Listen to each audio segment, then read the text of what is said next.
The Divine Deception. The last time we had, we met, let's say, not my favorite character of the game so far, but does raise some interesting questions as far as what Olif's intentions are.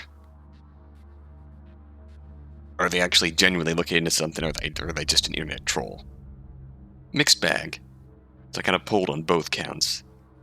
Both on this and the question of,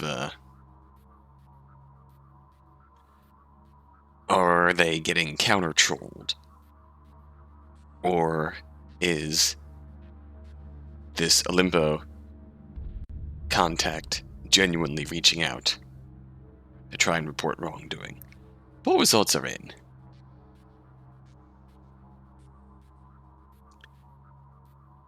Interestingly, I suppose this is more faith in the long-term story than portrayal in Chapter 1 of the hacker's story.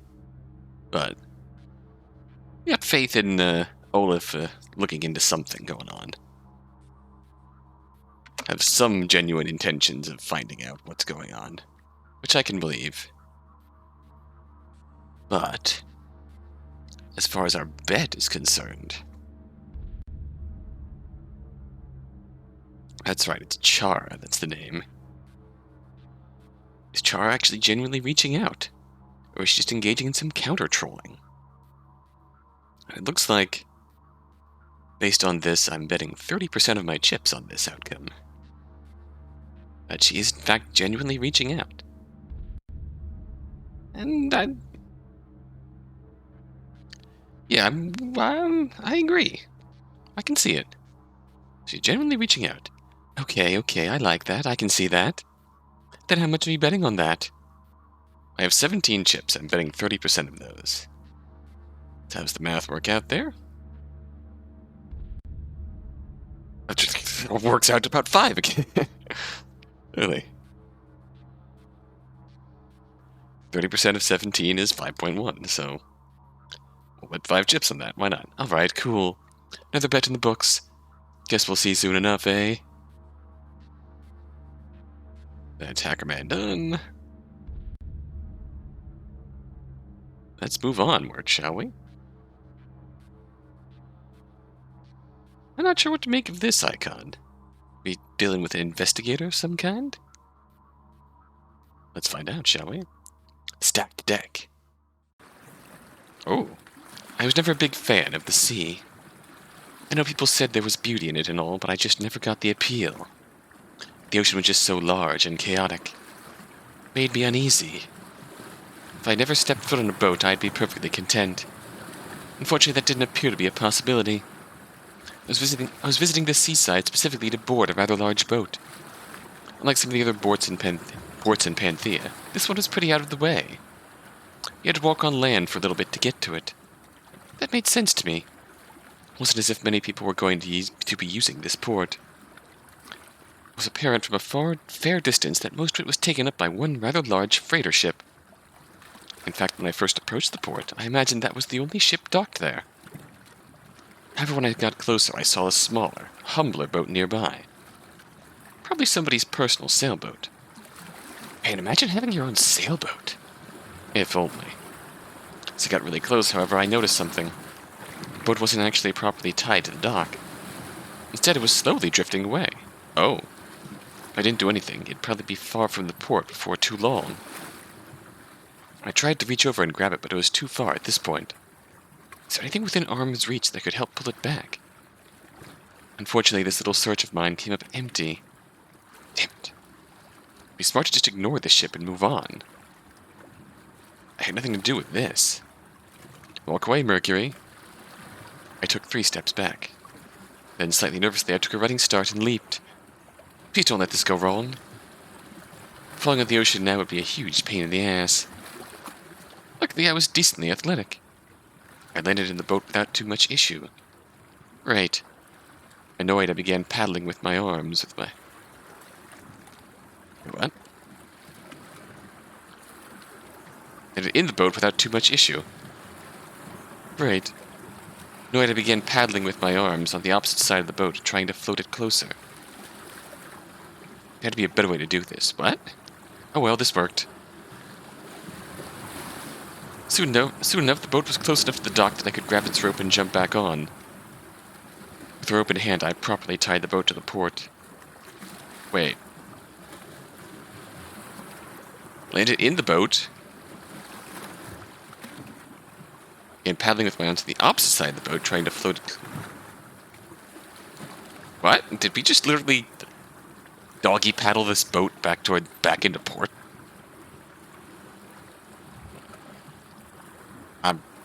I'm really confused, but alright. Jeez. Now my arms were all wet. Oh no, we just reached... Okay. That was kind of really unclear in my tired mind. Okay, so Mercury jumped into the boat. The boat is small enough that it could reach down into the water and kind of literally paddle it. That still feels weird, but it makes more sense now. Now my arms are all wet. Whoever owns this boat should really learn how to be more responsible. You really couldn't count on strangers docking their ships for them. Whatever, unless they were intending to send their ship out to sea. That handled I'd turn to the actual task at hand. Before me, on the other side of the port, was a humongous freighter ship. Frankly, it was kind of ridiculous how large it was in comparison to the dingy sailboat I had just boarded. I'd written across the side in big white painted letters the word Mandjet. I was in the right place, all right. This ship. If I was on the right track, the horrors that occurred on this ship. I shuddered. Part of me wondered if I should just casually be doing this by myself. This job felt like it would be better suited for, I don't know, a cop or something. That wasn't really an option. So it fell upon just some rando like myself to get the job done. Oh. This thought, I got a buzz on my phone. Please don't be who I think it is. Yep. Text from someone I would call a coworker. Hey, where are you? God damn it. Are you serious? Now? I shot back a reply. Why do you need to know? Are you my keeper? Got another text. What? Look, I don't need to know specifically where you are. It just meant that you've got a job to do. I'm aware. Are you aware that this is my day off? Yeah, I know you said that. I just could really use your help. Really helpful if you could swing by. I'm sure you can handle this, but I'm sure you can handle things by yourselves. A single employee was really that important. I'd get decent pay. With that, I shoved my phone into my pocket. You want me to be on call on my day off? Then pay me for being on call on my day off. Didn't really have it in me to argue with my coworker. Pain in the ass, more like. Worked myself to the bone, day in, day out. I hadn't had time for myself in, like, weeks. It was owed a little personal adventure. Alright, back to the task at hand. How the hell was I going to board that ship? If my intel was right, nobody should be on board right now. But then how would somebody who was supposed to be on board get on? After a bit of looking around, I found a ramp to the side of... ramp to the ship at the end of the port. Well, that's one way to do it. I walked over to the ramp and was greeted with a little chain fence and a sign prohibiting me from entering. Physically speaking, it didn't do much to stop me. Mentally, though, it did give me pause. Did I really want to do this? If I boarded this ship, best case scenario, I'd be committing a crime. If the rumors were true...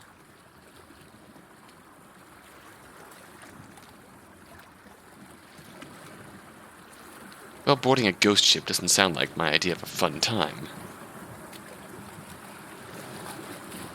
However, this hesitation was pretty brief. I didn't go all the way out here and clear my schedule to be turned away by a sign. Nobody would know if I just hopped aboard for a little bit. What's the harm? With that dismissive thought, I easily scaled the fence and made my way aboard the ramp. After a longer walk than I would have expected, I was finally aboard the Mandjet. Sick. I began to wander around the top of the ship, just sort of exploring the area. It was really something to behold. Dozens of these large containment units were stacked all over the place. A lot of cargo ships would keep these units in orderly rows, but the Mandjet had these spread out seemingly haphazardly.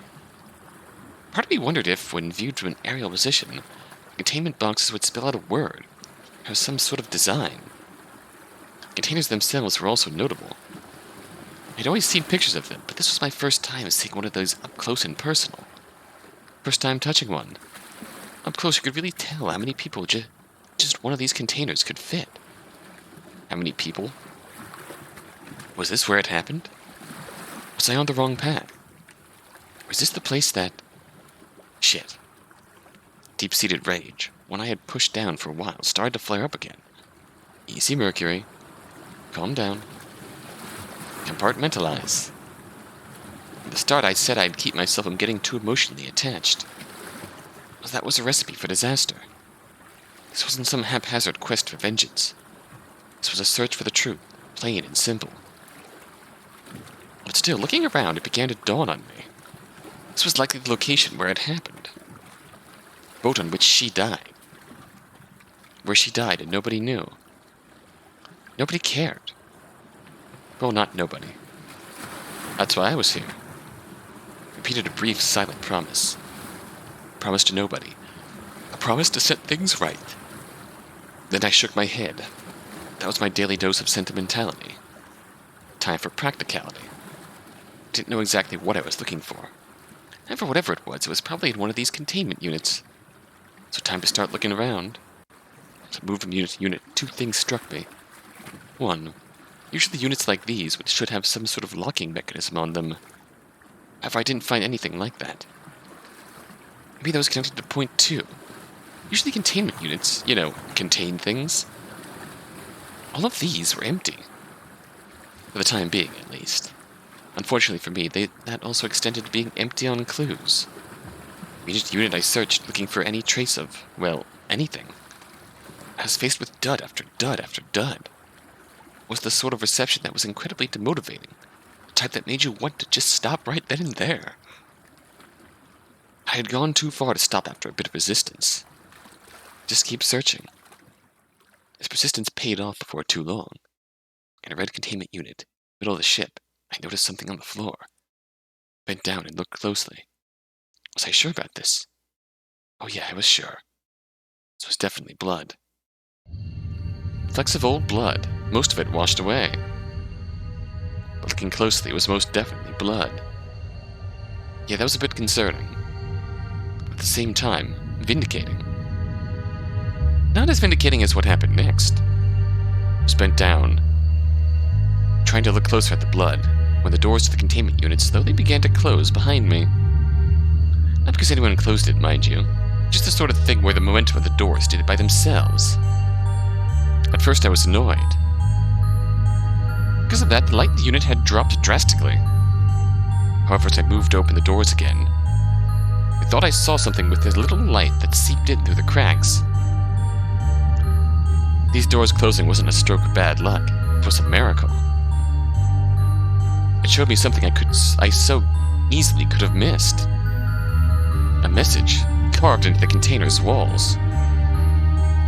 With what? I didn't know. I also didn't know if this message remained because the owners of the ship didn't think it was worth the effort to erase, or if they simply never noticed it. But I had noticed it. Don't trust the devil. Whoa, we just met the devil last time. They lie. To most, this would come off as the ravings of a madman. Not to me. I knew exactly what this message meant, and I knew who had left it. I chuckled to myself, but I felt like tearing up. It wasn't just this ship. She had been in this very container, and she had left me a message. It was an important message, of that I was sure. I didn't know how, but it was really, really important. Couldn't believe what a stroke of luck this was. Honestly, I figured that actually visiting the site like this would be a waste of time. Even though I was right about everything, the idea that there would be any trace of that left, well, it was a naive hope at best. Apparently luck was on my side. I wished. No, I wasn't lucky. Karma was just giving me a little advanced favor. Needed to keep the scales balanced for what was about to happen next. Discovery should have had me invigorated.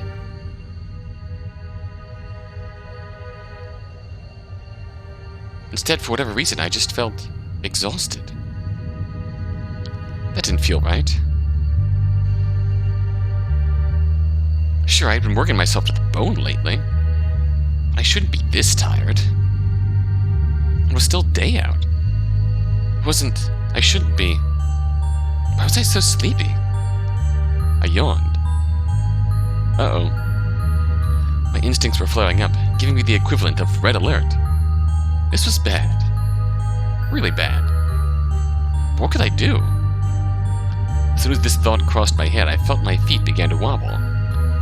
Whoa. Alright, let's just... I made my way to the floor on my own terms, aware that if it weren't doing this, I'd soon be falling to the floor anyways. Then when I finally lay flat, it all slipped away. The boat, the container, the message, consciousness. All I could feel was the slow, calm rocking of the boat. Back and forth. Back and forth.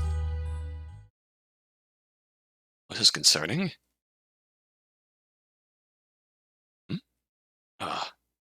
What? What happened?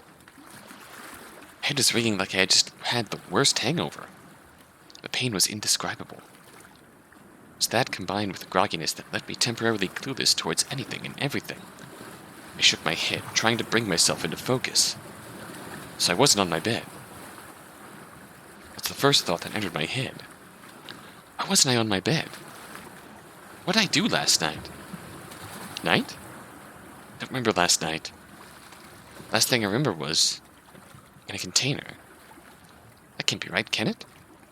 No, I was investigating the Mandjet. And then I fell asleep?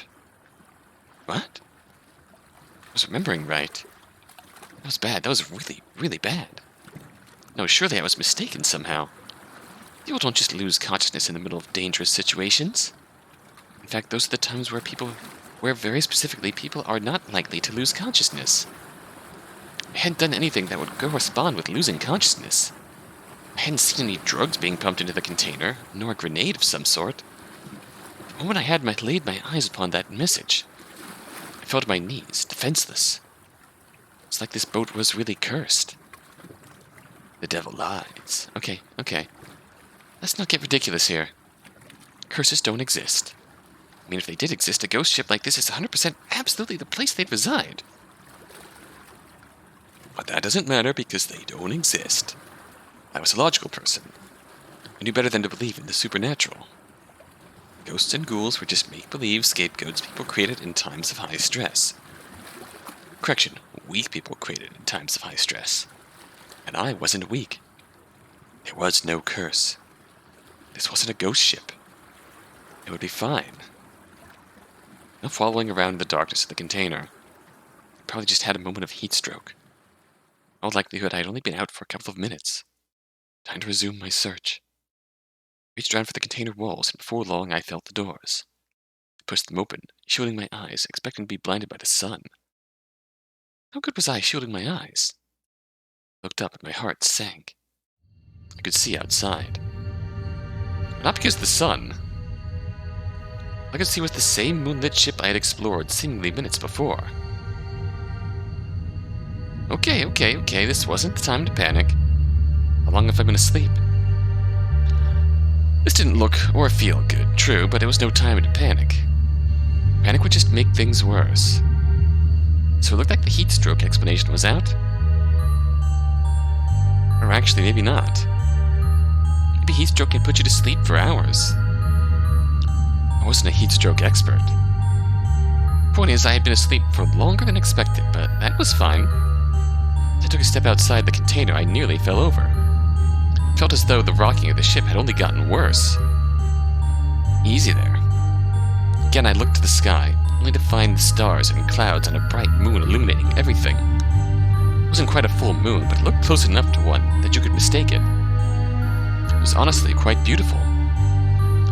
That is, had it not been for every other detail about where I was at that point in time, I'd have found it quite beautiful. At the the moment I could only acknowledge its beauty on a logical level, unable to take in at all, and unable to take it in at all on an emotional one. So what now? Not really a question. I had found all the information I needed, and a good hint to boot. Time to cut my losses and run. I began to walk to the edge of the ship by the dock. Whoa, easy there. I didn't remember things rocking this much. The waves must have gotten worse. That was my theory anyways before I reached the side of the boat. However, as I approached that side, I saw something in the distance. I saw land.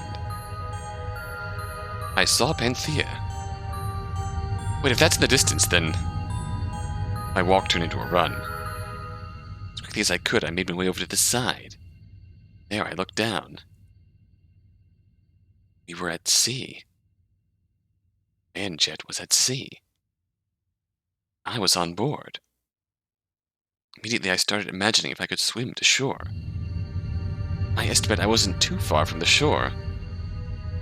People have swum tens of miles in the past. Surely I could get back to shore, right? But it was the dead of night. The water was almost certainly freezing cold. And who knew what creatures were in the water? What if the Mandjet decided to make its way back to shore and just plowed right over me? Never been a great swimmer. No, swimming back to shore was just as dangerous as staying aboard. Okay, so now might be a more appropriate time to panic. No, panic was the worst thing I could do at a time like this. Let's try and think logically about what to do next. Try and analyze whether or not I was in any real danger. That was the smart thing to do, yes. Which is why it wasn't what my body did. My body immediately began pacing around like a nervous mess. My legs refused to stay still. My hands shook for no apparent reason. My ears began playing tricks on me. My eyes, they started really looking at the ship. I could be dreaming. This wasn't a normal cargo ship, was it? Look at that on the ground. That was dried blood, right? I couldn't be sure about that. I was viewing things under the light of the moon, and more importantly, through the lens of a panicked person. Obviously, things would look worse than they really were to me. Still, the Mandjet wasn't a friendly environment. The floor was of rusted metal. Across the ship, there were these accursed containers, stacked as high as the eye could see. It made this top floor like a maze, without a clear path through it. This was the place where people got murdered. This was the fodder for cheesy horror movies. Pull it together. I was honestly a bit disappointed with myself. I always thought I had a pretty good nerves under a lot of pressure, but right now I was unraveling at the seams. Guess this was just a whole other level of fear, one I've never been exposed to. It would be more accurately described as another type. It was at about this point that, once again, I thought I heard the faint sound of screams. Okay, just wait just a second. I thought at first my ears were playing tricks on me. But just then I definitely fucking heard somebody screaming out in pain. Couldn't quite tell from where, but that was an actual scream. Right? Fucking ghost ship bullshit, goddammit. This ship wasn't haunted. Ghosts didn't exist. If they did, all they did was make very faint screaming sounds. They were pretty shitty ghosts. Nothing to be worried about. Pull yourself together, Mercury, seriously. Why'd I keep jumping to the supernatural to explain things? Probably was actually hearing screams. Nothing to worry about. Wait, why am I hearing screams? Why am I hearing real screams? Hold on a second. That was worse, wasn't it? Thinking about it, yeah, if I was actually hearing screams, that seemed very bad. Considering the rumors about the Mandjet. The fact that it was currently at sea. If I was hearing screams in this boat with no way to get off of it. You know, people were always so skeptical of ghosts, but really it was a plausible enough idea, right? Yeah, it's ghosts. This was a place with a lot of tragedy. Sure, they could be just ghosts. Stupid. It wasn't ghosts and it wasn't real. Just my ears playing tricks on me. I need to shape up and think about some actual next steps. So what could I do in a situation like this? What did I have on me? My phone. Yes, my phone. How could I forget such a simple thing? In this modern era, you're never truly stranded from the world. Not when there's a convenient escape hatch in your pocket 24/7. I let out a sigh of relief. Thank God, it's not in my pocket anymore. For a minute there, I really thought I was in a bad situation. Instead, I was a few buttons away from safety.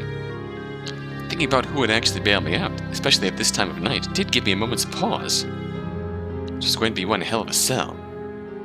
Whatever, I'd cross that bridge when I got there. First open the phone. What do you mean no service? What do you mean no service? You're fucking me. You're actually butt-fucking me right now. Monetization? What sort of fucking city cell plan did I have? No. One way in hell. This was a coincidence. Something was blocking this signal. Hopefully something supernatural. And not real and not trying to kill me. Alright, fine. Fuck. At least I had a phone. Anything else on me? Any weapons? No? Great.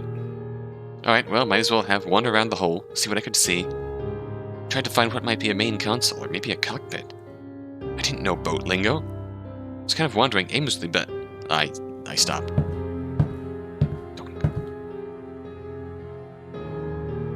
I continued to wander some more. The boat's geometry, the thing I'd be looking for, would likely be in the middle of the boat, left to right-wise. Either on the front or the back. It was hard to tell which was which, Fred. Again, I froze in place. Someone's there. Okay, seriously, what the hell was happening? Either I was losing my mind or I was hearing footsteps. Which, okay, that was bad enough.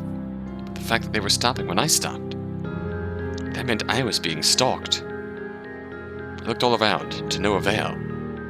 I tried running all around a container. I did 2 circles before I felt like too big an idiot to continue.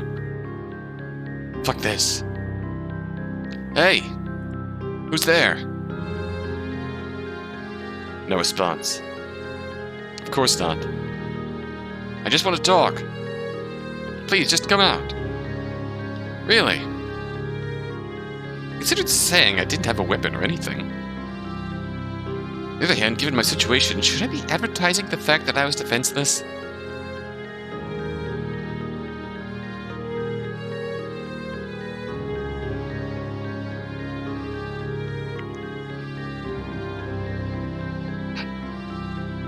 Some part of me thought not.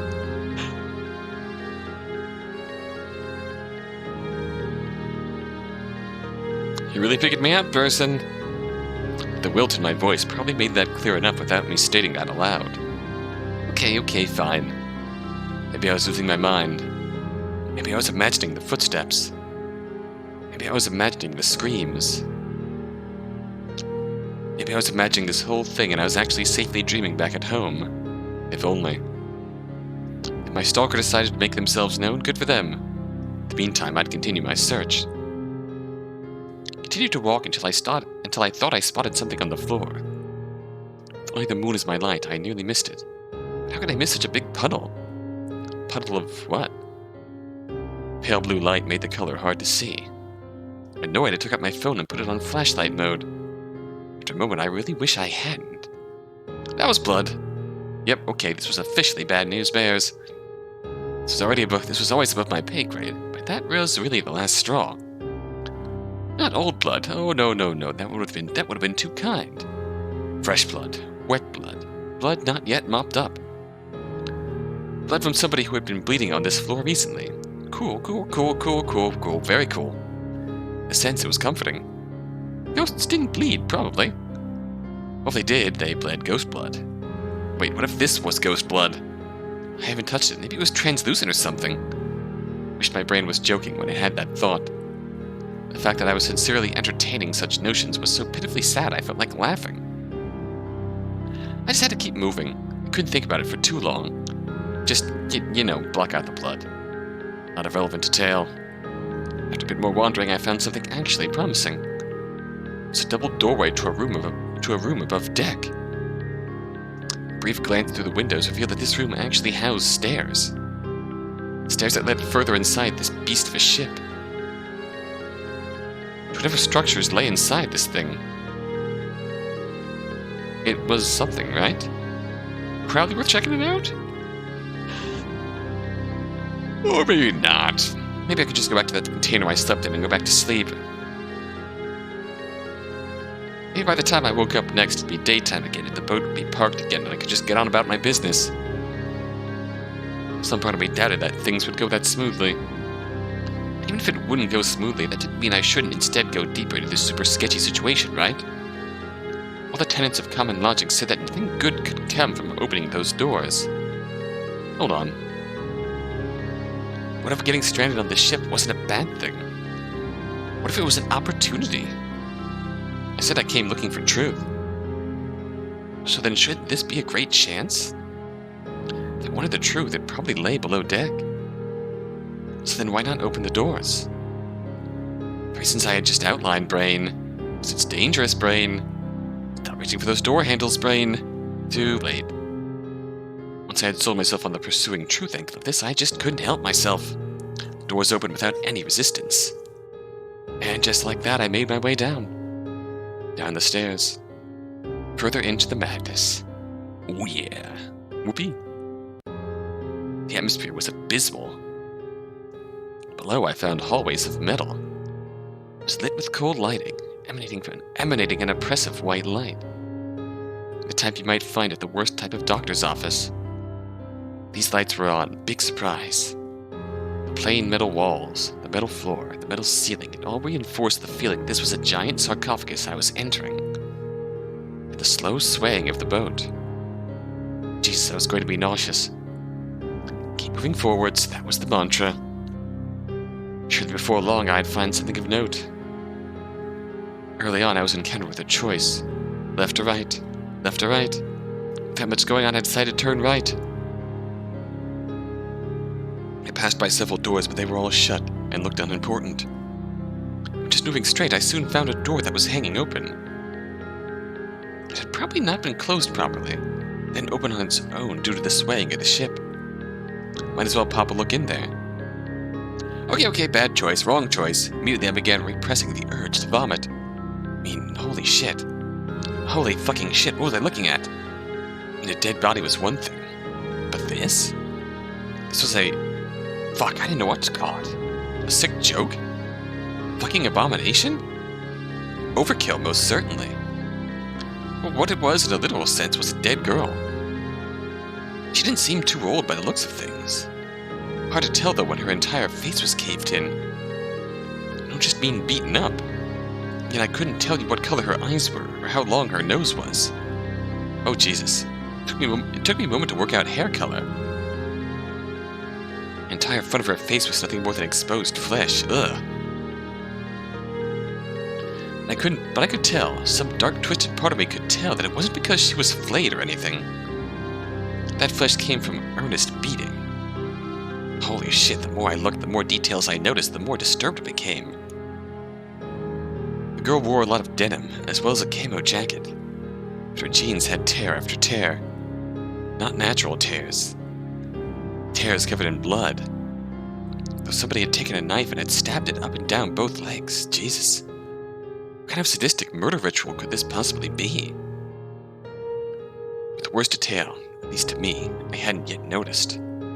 I had to look closer to see what happened to the fingers on her hands. It seemed as though underneath each fingernail, there was blood. Oh God, a deep bleeding. Though somebody had taken a drill right between her nail and her finger, then slowly, painfully twisted it through, making those incisions. Oh boy! Oh Christ! I felt my skin curl. It's like everything that was what really stuck with me. That was what was really fucking me up. I guess I was just antsy about fingernails. It also made it clear this wasn't just murder. This was torture. But wait. With all this, surely there should be more blood around, right? Yeah, that was weird. There's blood in the room, sure, but not nearly enough. And considering everything. Not like I was some weirdo who wanted blood or whatever. I looked to my feet, and there I noticed flecks of blood in the direction of the body. I turned around to where I had come from. My suspicions were confirmed. More tracks of blood led here. I suspect I could also find where the body had come from. Began following this lead. Moments later I heard another scream. This time there was no mistaking it. This wasn't my imagination. This was the sound of somebody on this floor. The sound came from the direction of the trail. Holy shit. Was something like what had just happened still happening? My pursuit of the trail sped up. I didn't want to waste any more time than necessary. And eventually I found another door. One that looked far less rusted and far more official than most. This was the place. Should I really be doing this? Mine flashed back to the body I had just seen. I needed to see for myself what was going on. As slowly and as silently as I could, I opened the door. One creak and I might be dead. Luckily, inside the room there was darkness. At least where I was. So I was able to take a step in and still be hidden. To my benefit, there were some boxes of who knew what nearby. Corners of this room were engulfed in darkness. On the other hand, the center of the room was lit up by a single dangling light. It was clearly set up for dramatic effect. It worked. The floor of the room was covered in plastic wrap. Okay, this is real, this is happening. And that plastic wrap covered in blood. It's either real and happening, or we're living a memory of something that happened. Too much blood. So much blood. In the light I saw two people. One was a man in his early 50s, if I had to guess. He actually looked pretty good. His silver hair fit him well. Maybe I only said that because his face was the only part of him undamaged. Most notably, his arms were tied behind his back. But not just tied up with rope.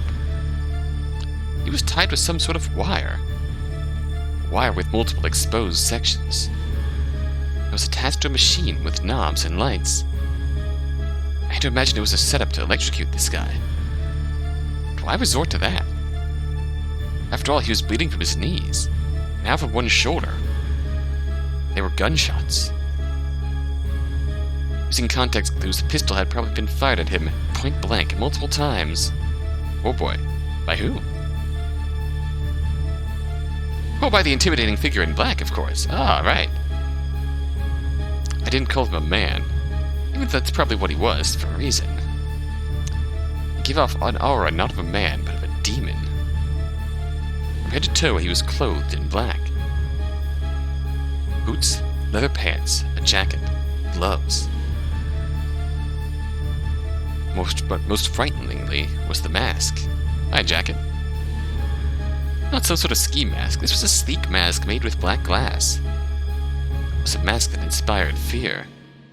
It looked kind of like a motorcycle helmet. It was the mask of Thane. But I knew who this person was. This person was a nightmare standing. Even without the pistol he held in his hand, he would be incredibly intimidating. His mere posture, it oozed carefully calculated composure mixed with colossal confidence. And then with a modulated voice emitting from a speaker by his mask, he spoke. In a dark, twisted, mechanical voice that made my heart plummet. I know there's more. The fact that you're trying to pretend that's not the case, well, it makes me sad. Thane continued to pace. How long had they been at this? What even was this? Look, I'm not going to bullshit you. We both know how this works. We both know that you're not going to get out of this alive. That doesn't mean you don't have a choice. If you keep playing brave, you'll end up just like the girl. You saw her expression.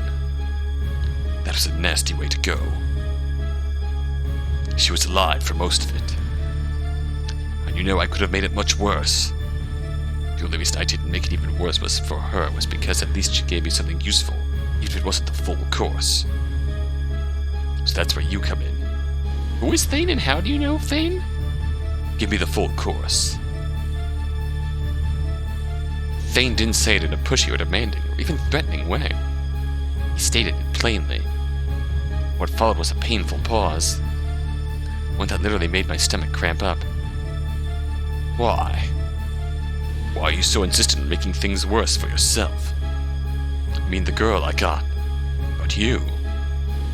You've been with us for long enough. Would have thought you'd have known us better. Better to take the wrong side like this at any rate. I mean, look at this.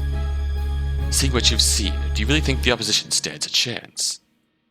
If your bastardly scheme to take from me actually had a chance of working, well, I could at least understand it on a logical level. But it's very obvious who's going to come out on top. So it's with this useless charade of honor. You abandoned all that when you turned traitor.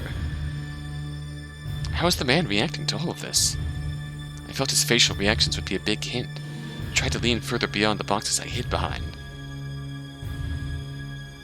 I'm not a very good torturer, am I? Maybe it's just because I'm not used to talking this much. I like to be the silent type. Maybe I'm not that good at the negotiation part of this. At the very least, I know I'm good at the torture part of this. Thane was clearly in the process of something.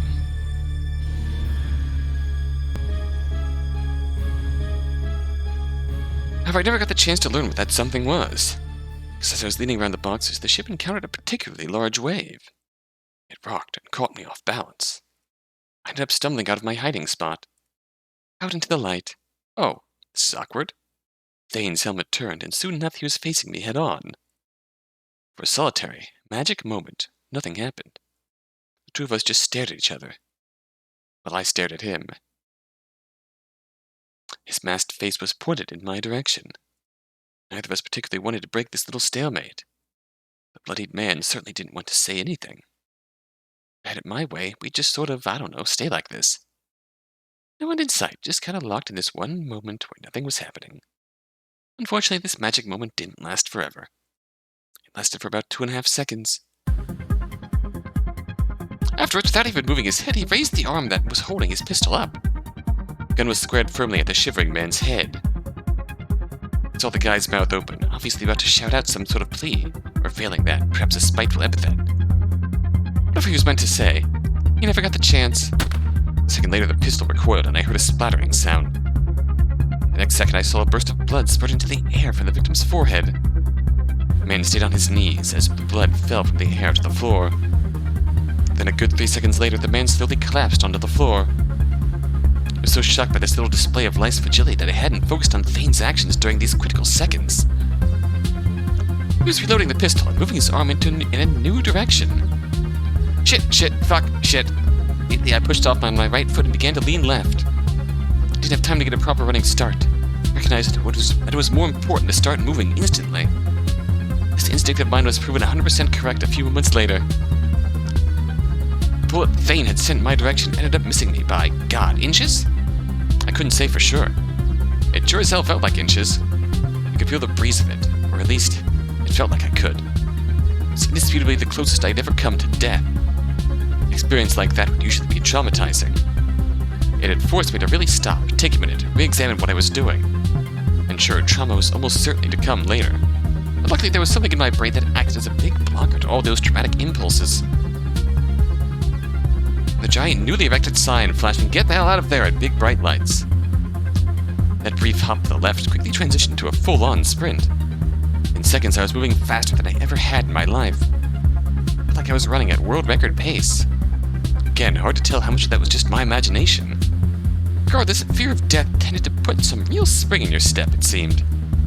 Time also seemed to keep pace at this slow-motion speed it had never been, ever since Thane laid eyes on me. I was able to think crystal clearly about every small movement I was making. It was good, seeing as I was coming to a choice earlier than I thought. Just in case. Leaving this torture room, where to go? Left, right, or straight? The train was immediately out. Looking further down, it took a little bit until the next place to turn into another corridor. Thane would like to get to this door in time to have a clear shot of my back. So then did I go left or right? Right was the way I came from, I remember that much. I wanted to try and get back to the top of the ship. But hold on a second, how much would that really help? It's not like I had an escape plan up there either. More importantly, this sort of instinct was so natural it was probably obvious. My My biggest priority was to put distance between myself and Thane. He should be trying to choose options that would lose him easily. He couldn't know too much, but he'd probably expect me to retreat back up the stairs. So then left had to be the answer.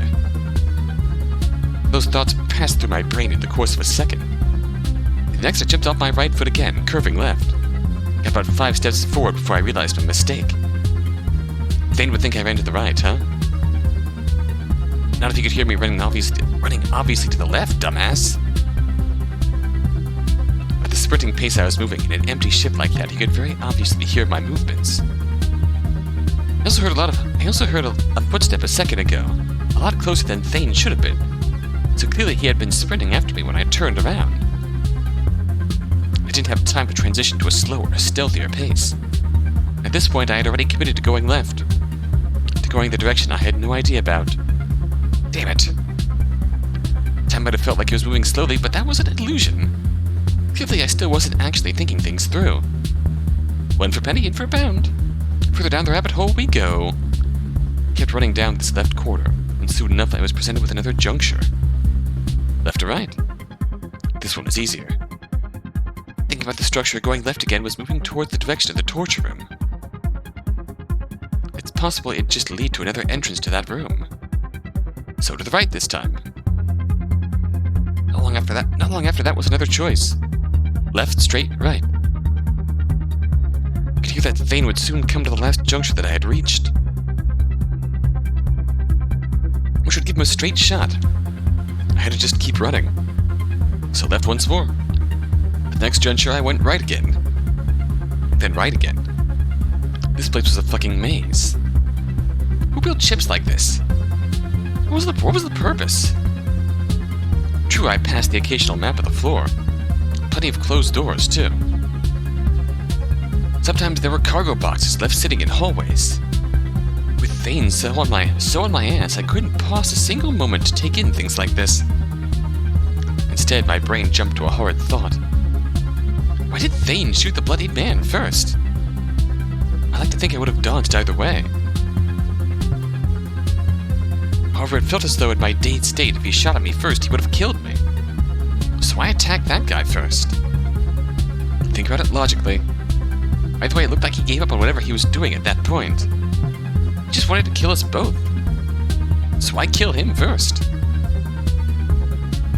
The only thing that made sense was that he knew I couldn't escape. That it was only a matter of time before he caught me, so he might as well finish his current job first. The bloody, beaten, barely conscious man was more of a threat than me. Was that right? No, shit, I was giving him too much credit.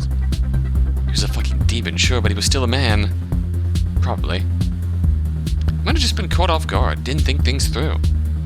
It was this thought process that struck me as I made a wrong turn. I was confronted with a straight hallway, with a gate right in the middle of it. A gate with a lock on it. Fuck. Wait, the lock was left unlocked. Jackpot. Maybe. Ran forward and struggled with the gate opening. Open, damn it, open. A bit of struggle, I got through, and from the other side I pushed down on the lock. Right as I was securing it, Thane turned the corner. Fuck! Behind me were a couple more cargo boxes. Instantly I dove for cover behind them. By dove I meant literally, both feet leaving the ground. I credit this odd escape approach for my survival. Had I simply run for the cargo boxes, the shot that fired at me almost certainly would have landed.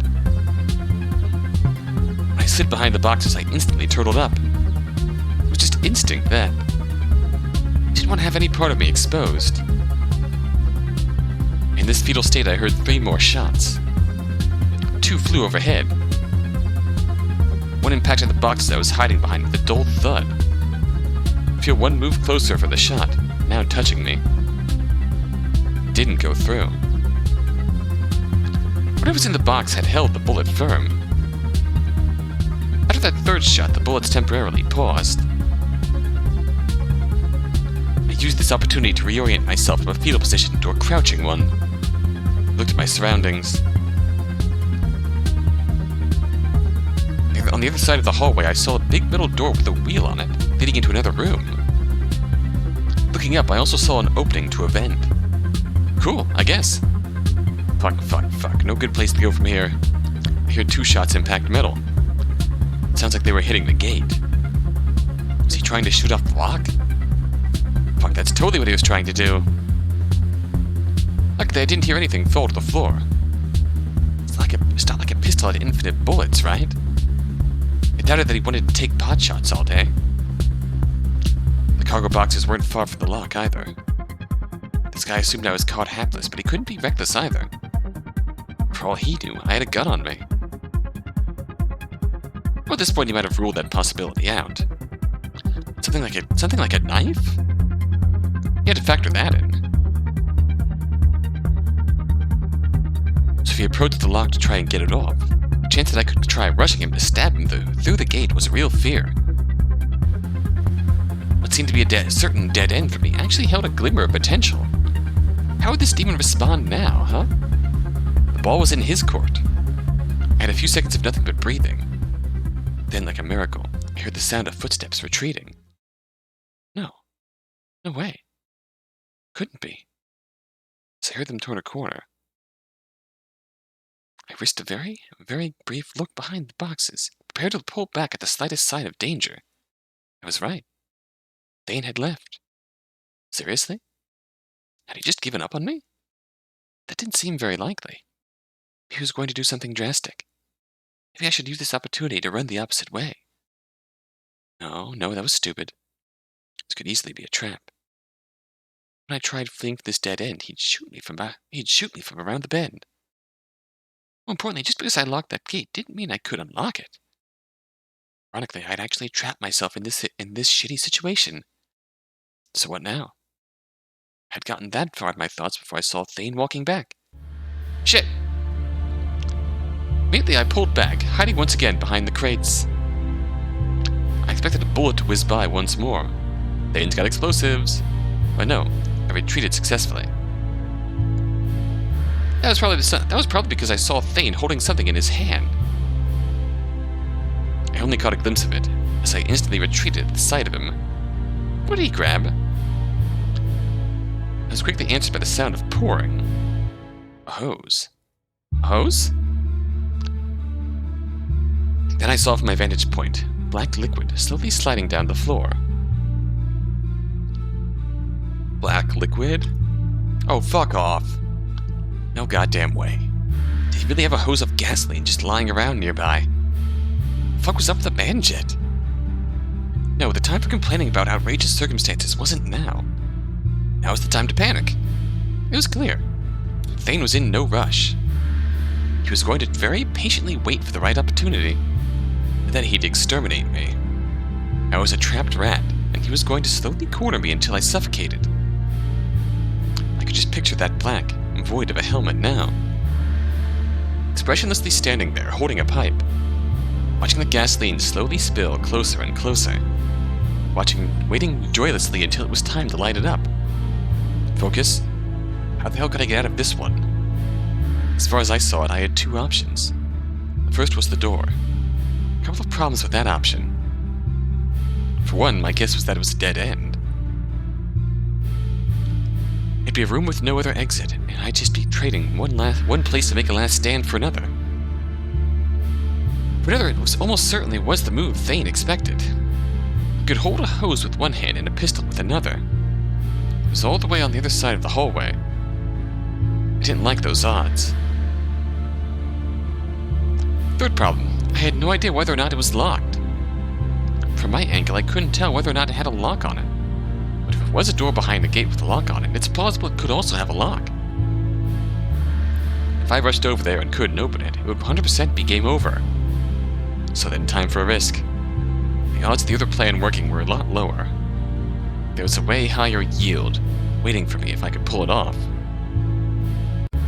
Which option had a better risk-reward ratio was obvious. I needed a heavy object. But what were in these boxes?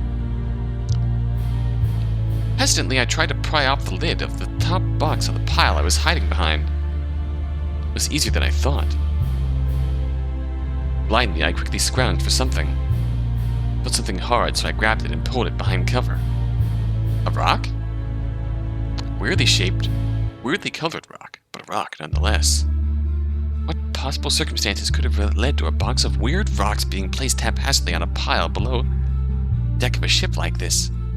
Whatever. No time for hypotheticals. I only played a bit of baseball back in middle school. I was decently fit.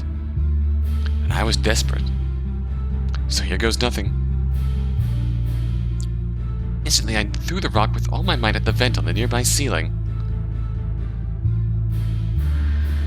Before I could even see the results of this, I had popped up and began to jump off the pile of boxes I had hid behind. Please. Yes! Turns out that vent covering was real old, real shitty. For whatever reason, I was able to knock it loose with that rock. With my leap for the boxes, I grabbed a hold of the opening. Not wasting a second, I pushed up. Pow! A bullet was fired. It wasn't until I had completely pulled myself into the narrow vent that I realized that this gunshot wasn't a complete miss. My pants had a tear, and the front of my right leg was very faintly beginning to bleed. Holy shit, the bullet had literally skimmed me. Hell, how was I still alive? Still alive. Right now I was in a cramped vent, away from Thane. I was alive. Oh shit. Two shots whizzed through the bottom of the vent, both narrowly missing the position I had scooted towards. Yeah, it might be a little early to celebrate just yet.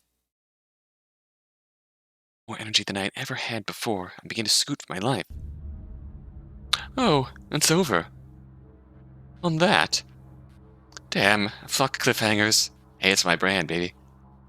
I mean, yes, okay, I did sort of make the cliffhanger. I'm allowed to get mad at myself. I do so frequently. Me too. Back to the scene. That was a real nail-biter. For the back half there, I really thought that this stack of cards would end at 1. Imagine. For the first half, well, it was a real spooky. The type of shit you'd see in a horror movie, like a paranatural. Haunting might start up at any moment. Say, do you believe in spirits? Do I believe in spirits? Do you believe in spirits? Do we believe in spirits? No. Really? Not even a little itsy-bitsy bit. Oh, do you believe in spirits just a little bit? Okay, maybe. I knew it. I knew you had just a little bit of that fear in you deep down. I appreciate your honesty. I am going to put this up as a poll, just to get your opinion. Believes in ghosts. Good to know. Very good to keep in mind. Or at the very least, no spirits have shown up in this story yet. That we know of. That was my imitation of thunder, if you couldn't tell. Did you like it? Yes, no. Don't answer, I already know you did. But yeah, for all you know, there's not anybody even inside of Thane's mask. The whole thing could be just animated by, like, dead souls or some shit. You don't know. Anyway, this is just me talking, but so far I'm digging this card stack. I've got just one problem. It's taking place on a boat. I'm not a boat fan. I hope these scenes don't stay on the boat for very long. They wouldn't, right? That'd get boring soon. What do you think? Let's say in, 2 scenes. Do you think after 2 more full scenes with Mercury we'll still be on the boat? Oh. This feels like something we'll bet on, so... I'm just going to confirm that off-screen. We're going to save the game here. Save the game here. I'm just going to confirm that off-screen. That this is going to be a bet. Okay, yes, this is our next bet. So, we got 3 choices here. So, 2 whole scenes. So this is Mercury's scene 1. So 2, 3... I think she's saying that by scene 4, are we still going to be on this boat, the Mandjet? Are we still going to be on this boat, or on a boat? On a boat. Consider that wording. Not necessarily the Mandjet. Is Mercury going to get off the Mandjet and then just get right back on a different boat for scene 4? That would be a condition of the bet. That would be Mercury was still on a boat. But not the same boat. Consider that when you're voting. Interesting, this is the first bet with 3 choices to vote for. So, yes, Mercury's going to be on a boat in 2 full scenes. No, Mercury's not going to be on a boat in 2 full scenes. Or Mercury's going to die. That's also a possibility. Do we know if each card stack is a guaranteed length? I don't know. This is our vote, though. The link will be in the description. Check it out. Vote for who you think. Vote for what you'd bet on in this case. And,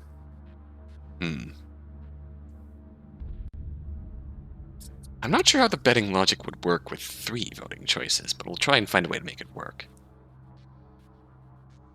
To check the math, maybe it's the difference between first and second place in the votes.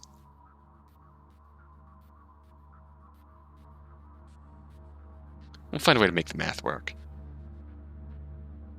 It is just funny that that now that I'm actually doing the math right for the voting and betting on these polls, both bets so far it's turned out to be 5. But okay. Make your choice in the description below. And until next time, until then.